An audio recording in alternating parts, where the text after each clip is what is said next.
अरे यार, कैसे हो आप लोग? आप लोगों में से काफ़ी लोग औफनामा रैप पे वीडियो बनाने बोल रहे थे, तो मैंने काफ़ी लोगों से बात की एंड मैंने उनसे पूछा कि यार औफनामा कैसे निकला आपका।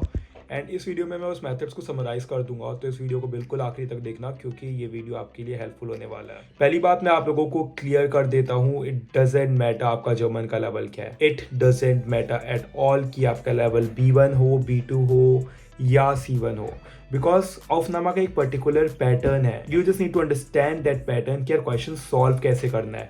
आपका लेवल C1 भी हो लेकिन आप ऑफनामा में मिस्टेक कर सकते हो, तो आप इस वीडियो को बिल्कुल आखिरी तक देख लो क्योंकि in this video you will learn कि आपको ऑफनामा एक्चुअली सॉल्व कैसे करना है। सबसे पहले हम लोग जर्मन की बात करते हैं कि ऑफनामा में ल्यूकन टेस्ट एक्चुअली सॉल्व कैसे करने हैं। सो आप अपनी प्रेपरेशन मोस्ट प्रोबेबली मुर्सल लूकस से कर रहे होगे, हमने भी मुर्सल लूकस से की थी, लेकिन मुर्सल लूकस सॉल्व करने से पहले आपके कुछ ग्रामर टॉपिक्स बिल्कुल क्लियर होने चाहिए। नाउन एंडिंग्स अगर आपने सुना हो तो आपको पता होनी चाहिए कि अच्छा इस नाउन एंडिंग्स के लिए ये आर्टिकल्स लगते हैं। फॉर एग्जाम्पल, अगर नाउन एंडिंग लिंग या इसमुस है, जैसे कि श्मेटरलिंग या टूरिस्मुस, तो आपका मास्कुलिन हो जाता है। अगर आपकी noun ending I, height, kite है, जैसे कि बेकराय, म्योगलिश काइट, क्रांक हाइट, तो आपका फेमिनिन हो जाता है।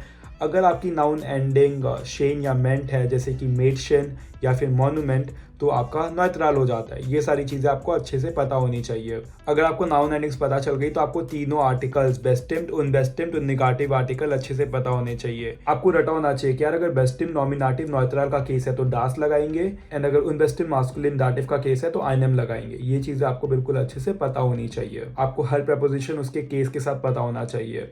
ये आप देख लो, अगर फॉन्सू इस्लाम बाग है तो डाटिव होगा, अगर फुटबोग है तो आपका अकुजाटिव होगा, एंड अगर आपका आहू विंस है तो आपका वेक्सेल होगा। आप पीछे जाके ये सारी चीज़ों का स्क्रीनशॉट ले सकते हो और इसको एकदम अच्छे से याद कर सकते हो। उसके बाद the most important thing is adjective ending. काफ़ी लोगों की एडजेक्टिव एंडिंग में मिस्टेक होती थी, मेरी भी एडजेक्टिव एंडिंग में मिस्टेक होती थी। हम सभी ने इसको अपना स्ट्रॉन्ग पॉइंट बना लिया, एंड आप भी एडजेक्टिव एंडिंग को अपना स्ट्रॉन्ग पॉइंट बना लो।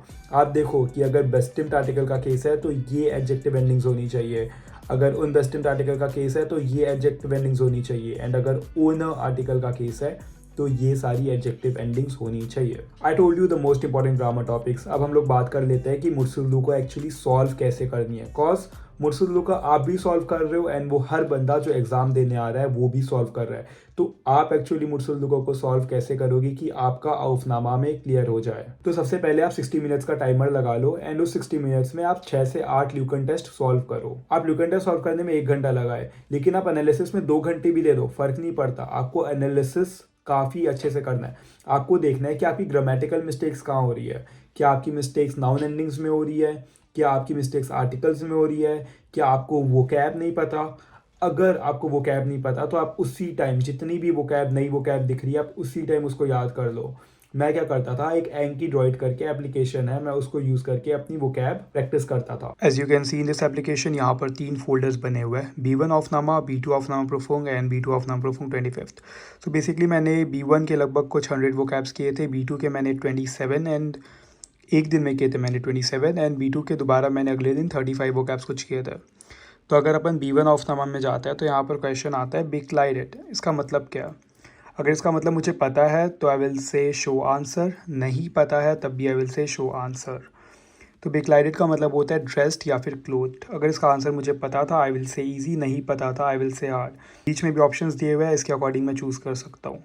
देन सेकंड क्वेश्चन आ जाता है, ऐसे करके आप सारे क्वेश्चन सॉल्व कर सकते हो, सारे। It's basically like flash cards, आप ऐसे सारे फ्लैश कार्ड्स देख सकते हो एंड आपको धीरे धीरे करके पूरी वो कैब याद हो जाएगी। इट्स लाइक अ गेम, तो you can use this application, this is really helpful. After following this thing, the only thing that you need to do is practice practice practice. हर एग्जाम के पहले एक बार उसका sample paper देख लो and उसको अच्छे से सॉल्व करो, उसकी वो कैब करो और उसको समझ के चले जाओ। Now let's talk about maths, कि आपको मैथ्स कैसे करनी है। Most probably you are Indian, and अगर आपने क्लास 11-12 में मैथ्स अच्छे से की है तो आपसे औफनामा के क्वेश्चन सॉल्व हो जाने चाहिए। अगर नहीं भी किया है तो ये चीज़ करके आप मैथ्स काफ़ी अच्छे से सॉल्व कर सकते हो। आप क्या करो, आपका जिस भी स्टूडेंट कॉलेज का औफनामा है उसकी साइट में जाओ, उसका सैम्पल पेपर डाउनलोड करो और उसमें मैथ्स के सेक्शन में चले जाओ। अब उसमें जाके देखो, अच्छा पहला क्वेश्चन किस टॉपिक से है, सेकंड क्वेश्चन किस टॉपिक से है। फॉर एग्जाम्पल, पहला क्वेश्चन इंटीग्रेशन है, सेकंड क्वेश्चन डिटर्मिनेंट्स है, थर्ड क्वेश्चन डिफरेंशिएशन है, फोर्थ क्वेश्चन क्वाड्रेटिक इक्वेशन है। देन आप उन सारे टॉपिक्स को लिख लो एंड उनको अच्छे से गूगल से या यूट्यूब से कैसे भी समझ लो। मैं क्या करता था, मैं वन शॉट वीडियोस देख लेता था। उसके अलावा सील करके एक बुक रहती है, उसको भी आप सॉल्व कर सकते हो। पर्सनली मैं उसको सॉल्व नहीं किया था, लेकिन आप उसको सॉल्व कर लोगे तो अच्छा रहेगा। लेकिन सबसे इंपॉर्टेंट चीज, आपको जो भी कर रहे हो, जितनी भी प्रैक्टिस कर रहे हो,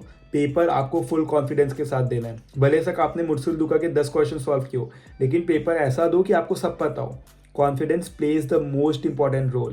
भले से आप B1 B2 पूरी 2 बार भी सॉल्व कर लोगे, तब भी अपना पेपर बिगाड़ सकते हो अगर आप में कॉन्फिडेंस नहीं होगा। तो आपको पूरा पेपर फुल कॉन्फिडेंस के साथ देना है। पेपर जाओ कॉन्फिडेंस के साथ दो, निकलेगा बिना किसी टेंशन के। और ये मत देखो कि यार सामने वाले ने इतना किया, इसने इतनी B1 कर ली, इसने इतनी B2 कर ली, मेरा तो सिर्फ इतना ही हुआ है। अपने ऊपर फोकस करो कि यार मैंने कितना किया और मैंने इतने अच्छे से किया, क्योंकि डजंट मैटर कि आप पूरी B1 कर रहे हो, पूरी B2 कर रहे हो, तब भी लोगों के नहीं निकले। आप भले से B1 करो, B2 करो, थोड़ी बहुत B1 कर लो, थोड़ी बहुत B2 कर लो, लेकिन उसको जितना कर रहे हो एकदम अच्छे से प्रैक्टिस करके जाओ। जितना करोगे उतना अच्छा रहेगा ऑफ कोर्स, लेकिन ज्यादा क्या मैटर करता है कि आप कैसे सॉल्व कर रहे हो। तो आप वो चीज पे बिल्कुल फोकस करो। मैथ्स के लिए वन शॉट वीडियोस देखो, अच्छे से प्रैक्टिस करो एंड आपका सिलेक्शन 110% होगा। अगर ये वीडियो हेल्पफुल लगा हो तो वीडियो को लाइक करो and subscribe to my channel for more such content.